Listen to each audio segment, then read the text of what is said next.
ഉപയോഗിച്ച ആന്റിബയോട്ടിക് പൊതുസ്ഥലങ്ങളിലോ ജലാശയങ്ങളിലോ ഒരിക്കലും വലിച്ചെറിയരുത്. ആന്റിബയോട്ടിക്കുകൾ, ആന്റിവൈറലുകൾ, anti ഫംഗലുകൾ, anti പാരസൈറ്റുകൾ എന്നിവയുടെ ഉപയോഗം ഡോക്ടറുടെ നിർദ്ദേശപ്രകാരം മാത്രം ചെയ്യുക.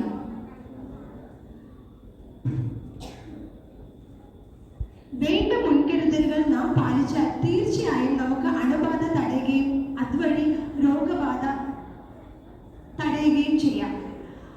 രോഗബാധ അഥവാ രോഗാണുബാധ തടയുവാൻ കൈകൾ നമ്മൾ ഇടയ്ക്കിടെ സോപ്പ് ഉപയോഗിച്ച് വൃത്തിയായി കഴുകുന്നത് ഒരു ശീലമാക്കും.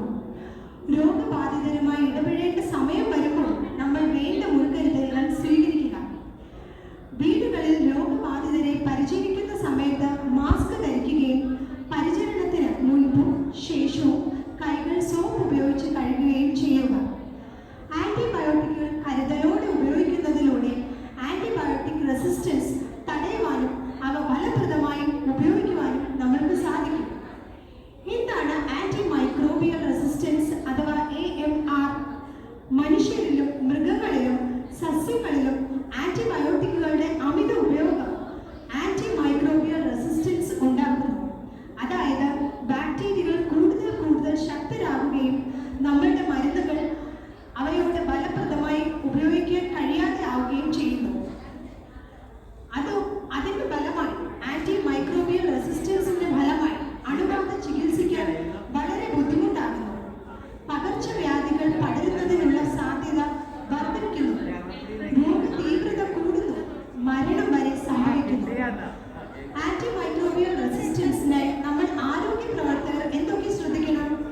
കൈകൾ, ആശുപത്രിയിലെ ഉപകരണങ്ങൾ, പരിസരം എന്നിവ അണുവിമുക്തമായി സൂക്ഷിക്കുക. പരിശോധനയിലൂടെ ഉറപ്പിച്ച് ഒഴിവാക്കാനാവാത്ത സാഹചര്യത്തിൽ മാത്രം രോഗികൾക്ക് ശരിയായ അളവിൽ ശരിയായ കാലയളവിലേക്ക് ആന്റിബയോട്ടിക്കുകൾ നിർദ്ദേശിക്കുക. ഇനി പൊതുജനങ്ങൾ എന്തൊക്കെയാണ് ശ്രദ്ധിക്കേണ്ടത്? ഡോക്ടറുടെ നിർദ്ദേശപ്രകാരം മാത്രം ആന്റിബയോട്ടിക്കുകൾ കഴിക്കുക. ആവശ്യമില്ലാത്ത സന്ദർഭങ്ങളിൽ കഴിക്കുന്നത് ബാക്ടീരിയകൾക്ക് ആന്റിബയോട്ടിക് പ്രതിരോധം വളരെ വേഗത്തിൽ ആർജിക്കാൻ വഴിയൊരുക്കുന്നു. ഇത് ആഗോളതലത്തിൽ നമ്മുടെ ആരോഗ്യത്തിന് വലിയ ഭീഷണിയായി മാറുന്നു. മുഴുവൻ അണുബാധകളെയും ആന്റിബയോട്ടിക്കുകൾ ഉപയോഗിച്ച് ചികിത്സിക്കാൻ കഴിയില്ല. ജലദോഷം, പനി തുടങ്ങിയ വൈറൽ അണുബാധകളെയും ആന്റിബയോട്ടിക്കുകൾ ഉപയോഗിച്ച് ചികിത്സിക്കാൻ കഴിയില്ല. അതുകൊണ്ട് നിങ്ങൾക്ക് ഡോക്ടർ നിർദ്ദേശിച്ചിട്ടുള്ള ആന്റിബയോട്ടിക്കുകൾ മാത്രമേ കഴിക്കാൻ പാടുകയുള്ളൂ.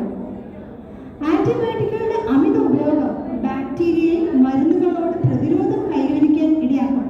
അതായത് നിലവിലുള്ള ചികിത്സ ഫലപ്രദമല്ലാതാവും.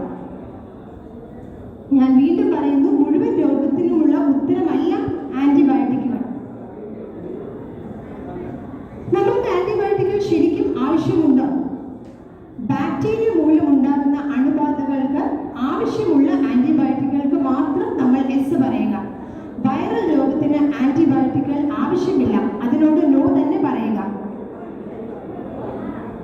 ഒരിക്കലും ആന്റിബയോട്ടിക്കുകൾ വൈറസുകളിൽ പ്രവർത്തിക്കുകയില്ല.